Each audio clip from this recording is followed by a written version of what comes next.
Diễm xin chào cô chú, anh chị, các bạn và các em. Bánh cupcake hay là bánh bông lan bơ thường mình để nguội rất dễ bị khô cứng. Thì hôm nay Diễm chia sẻ công thức này rất là mềm xốp luôn, để trong tủ lạnh vẫn không có bị khô. Và trong video Diễm cũng chia sẻ cách làm kem để mình trang trí bánh cupcake giữ nét nè, và cũng ngon lắm, không có bị ngọt. Cách làm như thế nào thì bây giờ mình cùng vào bếp làm bánh cupcake với Diễm nha. Bột mì để làm bánh cupcake thì dễ lắm ha. Mình cần 165g bột mì đa dụng, ở Việt Nam là bột mì số 11. Còn nếu mà mình thích cái bánh xốp hơn thì mình dùng bột mì số 8 hoặc là bột bánh. Lấy cái đây, bây giờ mình cho bột mì vào.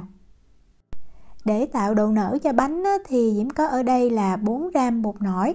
Và để cho cái bánh nó mềm, nó xốp được lâu thì mình cần thêm 4g muối nở. Nếu mà mình không thích cái mùi của muối nở đó thì mình có thể dùng hoàn toàn bột nổi. Nhưng mà nếu mà mình để lâu thì bánh nó dễ bị khô cứng đó. Lượng muối nở và bột nổi này mình có thể giảm, mỗi loại 3g cũng được luôn. Bột nổi thì Diễm dùng hiệu này, còn đây là hiệu của muối nở. Mình sẽ cho bột nổi và muối nở vào chung với lớp bột mì luôn. Để cho cái vị bánh nó đậm đà hơn thì Diễm cho thêm 1g muối. Về đường thì mình cần 150g, mình nên dùng đường cát nhuyễn nha. Rồi mình rây cho những cái hỗn hợp khô này nó đều, tại vì cái bánh này mình không cần phải trộn nhiều đó.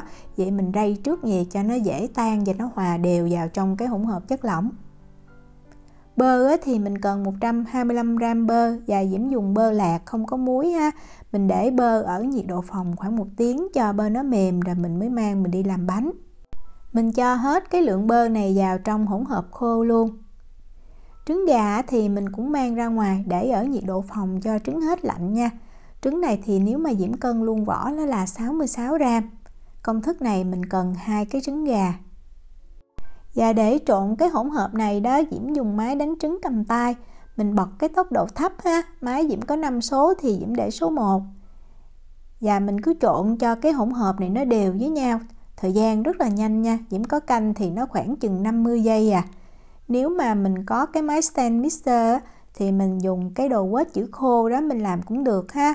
Cái bột này thì mình không có nên đánh lâu, tại vì mình đánh lâu thì sẽ làm giảm cái độ xốp của bánh. Khi mà mình thấy bột khô nó đều vào hết trong bơ và trứng là mình ngưng được. Không có cần đánh cho đường nó tan đâu nha. Cái này thì Diễm giữ nguyên cái thời gian mà Diễm đánh luôn đó. Đó, mình thấy đều như vậy là mình ngưng được rồi. Rồi bây giờ mình dùng cái cây quết bột đó mình tém cho bột nó gọn lại. Khi mà mình làm cái bánh cupcake này mình có lưu ý là những cái nguyên liệu đó mình đều để ở nhiệt độ phòng nha. Để cho cái bánh nó thơm hơn Diễm có thêm 2 muỗng cà phê tinh chất vani. Nếu mà mình có cái vani dạng hạt mình cho vào nó lại càng thơm hơn. Và để cho cái bánh nó được mềm và mềm thiệt là lâu, nó xốp nữa, thì Diễm có thêm 200ml kem tươi. Nếu mà mình không có kem tươi mình có thể thay bằng whipping cream cũng được. Cho hết lượng kem tươi vào trong cái hỗn hợp trứng và bột nè. Mình bật máy lên và mình cũng để tốc độ thấp. Mình đánh cho kem tươi nó đều vào trong cái hỗn hợp trứng là được. Thời gian thì khoảng 40 giây à. Bánh này thì mình làm rất là nhanh nha. Diễm cũng giữ nguyên cái thời gian mà Diễm đánh bột cho mình xem. Mình đừng có đánh lâu quá, tại vì khi mà mình cho kem tươi vào, nếu mà mình đánh lâu thì cái bột nó dễ tách bơ ra. Thực ra cũng không sao, nhưng mà cái bánh thì nó sẽ không xốp bằng là mình đánh vừa đủ cho cái hỗn hợp nó mịn thôi. Cái hỗn hợp như vậy thì Diễm thấy được rồi nè, mình ngưng ha. Mình sẽ dùng cây quết bột đó, mình trộn lên lại một lần nữa cho bột nó thiệt là đều, trộn nhanh nha. Mình nhìn ở đây mình thấy bột rất là mềm, nhưng quan trọng là bột nó không có bị tách bơ là ngon. Sau khi trộn bột đều xong thì mình sẽ mang mình đi nướng liền luôn, mình không cần đợi nha. Tùy mình có cái khuôn như thế nào, Diễm thử dùng cái khuôn này thì Diễm chia ra được 10 bánh. Trong khi nếu mà mình dùng cái khuôn cupcake bình thường thì mình sẽ làm được 12 bánh. Nhưng cái khuôn giấy này khi nướng thì Diễm thấy nó dễ bị chảy bột ra ngoài. Ở đây là cái khuôn cupcake bình thường thì mình lót thêm cái khuôn giấy vào nha. Và mình cứ chia bột đều ra làm thành 12 phần bằng nhau thôi. Và mình sẽ đi làm nóng cái lò nướng trước. Khi mà lò nướng nóng đủ rồi, mình mới cho bánh vào mình nướng.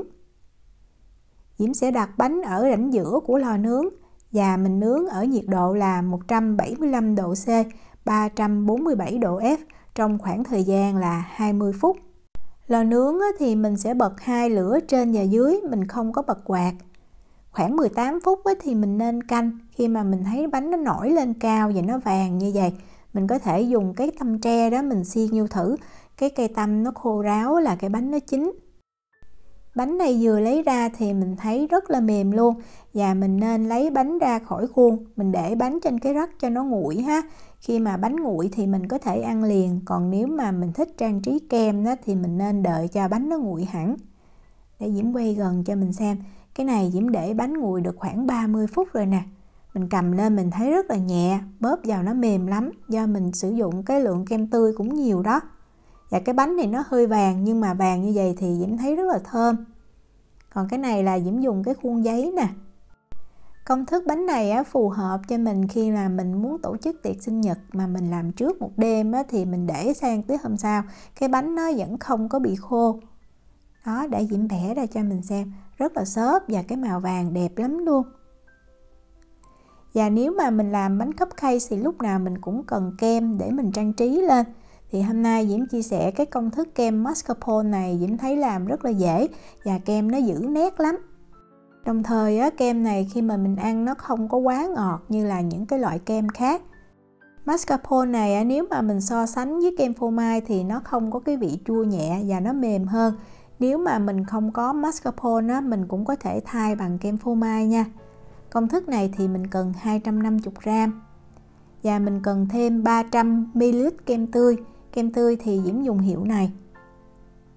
Kem tươi và mascarpone là mình dùng lạnh luôn ha, lấy ngay từ trong tủ lạnh ra là mình đánh liền.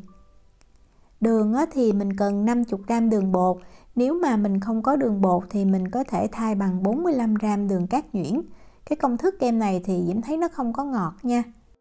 Mình cho thêm 1 muỗng cà phê tinh chất vani để cái kem nó thơm hơn. Rồi mình dùng máy đánh trứng cầm tay đó, mình sẽ tán ra bớt cho đường nó thấm vào trong kem thì khi mà mình đánh nó không có bị bay ra ngoài. Rồi mình bật máy lên. Đầu tiên mình cứ để cái số nhỏ nhất nha. Mình đánh cho mascarpone nó tan đều trong cái hỗn hợp kem. Khi mà mình thấy mascarpone và đường bột nó đã tan rồi thì lúc này mình mới tăng cái tốc độ máy lên. Mình tăng từ từ nha. Đừng có tăng nhanh quá thì cái kem nó loãng mình đánh nó văng ra ngoài nhiều lắm. Và mình cứ đánh theo một chiều thôi. Khi mà mình thấy cái hỗn hợp kem bắt đầu nó chuyển sang sệt đó thì mình bật máy lên cái tốc độ cao nhất. Nhưng mà Diễm có lưu ý là nếu mà mình đánh chưa quen thì có thể mình nên giữ cái tốc độ trung bình thôi. Tại vì khi mà kem nó sệt như vậy nè, nếu mà mình không quen mình đánh rất là dễ bị cứng rồi xong rồi nó tách bơ luôn. Đó, lúc sệt như vậy thì mình nên canh cho kỹ nha. Để cho kem khi mà mình bắt lên bánh nó giữ nét thì mình cần đánh cho nó cứng tí xíu. Lúc mà nó đặc như vậy nè là mình tiếp tục mình đánh. Còn nếu mà mình thích giống như chà láng trên bánh thì như vậy là mình ngưng được thì cái bánh nó sẽ mướt. Trong khi nếu mà mình đánh cứng thì cái kem nó không có được mướt lắm nhưng mà nó lại giữ nét hơn. Nếu mà mình ở Na Uy thì Diễm thấy mình nên mua cái loại kem tươi lactose free Diễm thấy đánh nó dễ hơn là mình mua cái kem tươi loại thường. Như Diễm có nói đó, cái kem này nó không có ngọt, vì vậy mình ăn nó có cái vị béo nhẹ rất là ngon. Còn những cái loại kem mà dùng ví dụ như bơ với lại đường bột mình cần cái lượng đường nhiều cho kem nó cứng thì nó ngọt lắm. Đó, khi mà Diễm thấy kem nó đặc như vậy nè thì bắt đầu mình đánh thêm tí xíu nữa cho nó đặc cứng hơn. Khi mà mình thấy kem bắt đầu nó đặc cứng như vậy thì mình xoay cái tô nha, mình đánh xung quanh nè. Tại vì có một cái lượng kem xung quanh cái thành tô nó chưa có cứng đó, mình đánh như vậy nó đều hơn. Kem đánh như vậy thì Diễm thấy rất là đạt nè. Mình dùng cái cây quýt bột đó mình tém lại cho nó gọn. Và khi mình tém mình thấy có thể kem nó không có được mịn nhưng mà không có sao hết. Nếu mà mình không làm liền thì mình mang kem này mình cất vào trong tủ lạnh nha. Khi nào mình trang trí thì mình lấy ra. Để cho bánh đẹp hơn mình có thể trang trí thêm kẹo đường đủ màu tùy mình thích nè. Diễm chúc cô chú, anh chị, các bạn và các em làm được những chiếc bánh cupcake thiệt là dễ thương. Nếu mà có thắc mắc gì thì cứ để lại lời nhắn hoặc là gửi tin nhắn cho Diễm. Diễm cảm ơn sự quan tâm theo dõi video rất là nhiều. Hẹn gặp lại trong những video tiếp theo. Chào tạm biệt.